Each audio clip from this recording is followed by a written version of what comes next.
حدیث مبارکہ میں آتا ہے کہ جب مکہ فتح ہوا تو آقا کریم صلی اللہ علیہ وآلہ وسلم ایک کافرہ عورت کی دیوار کے ساتھ آقا کریم ٹیک لگا کر بیٹھ گئے۔ تو اس عورت نے کیا کیا،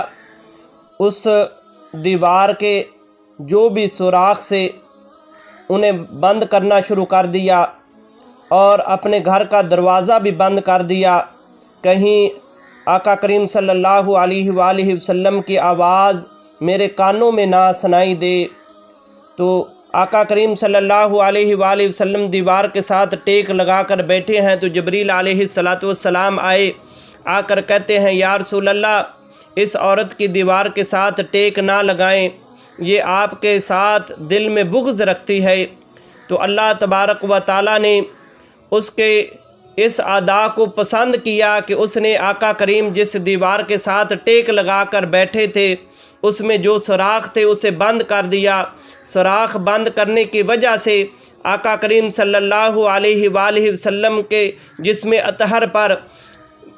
دھوپ نہ پڑی۔ آقا کریم صلی اللہ علیہ وآلہ وسلم اس دیوار کے سائے میں آقا کریم کچھ دیر بیٹھے رہے ٹیک لگا کر۔ اس عورت کی اس ادا کو اللہ تعالیٰ نے پسند کیا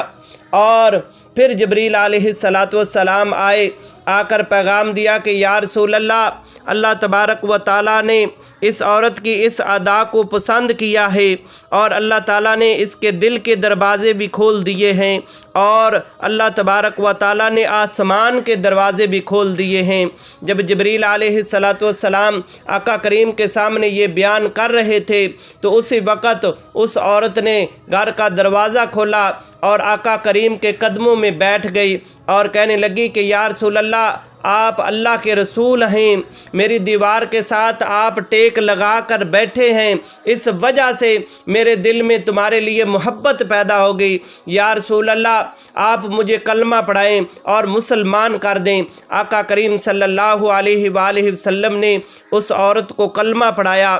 اور وہ آقا کریم صلی اللہ علیہ وآلہ وسلم کی غلام بن گئی۔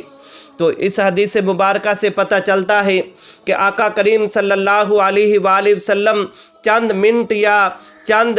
لمحے اس عورت کی دیوار کے ساتھ آقا کریم ٹیک لگا کر بیٹھ گئے تو اللہ تبارک و تعالیٰ نے اس عورت کو ایمان کی دولت سے مالا مال فرما دیا۔ اگر ایک مسلمان مومن اللہ تبارک و تعالیٰ کے پاک محبوب علیہ السلام کے لیے اپنے دل میں محبت پیدا کرے اور آقا کریم صلی اللہ علیہ وآلہ وسلم کی پاک ذات کے اوپر درود و سلام پڑھے تو پھر اللہ تبارک و تعالیٰ کی ذات کس طرح اس مومن کی مغفرت اور بخشش فرماتی ہے اور پھر کس طرح اللہ جل شانہ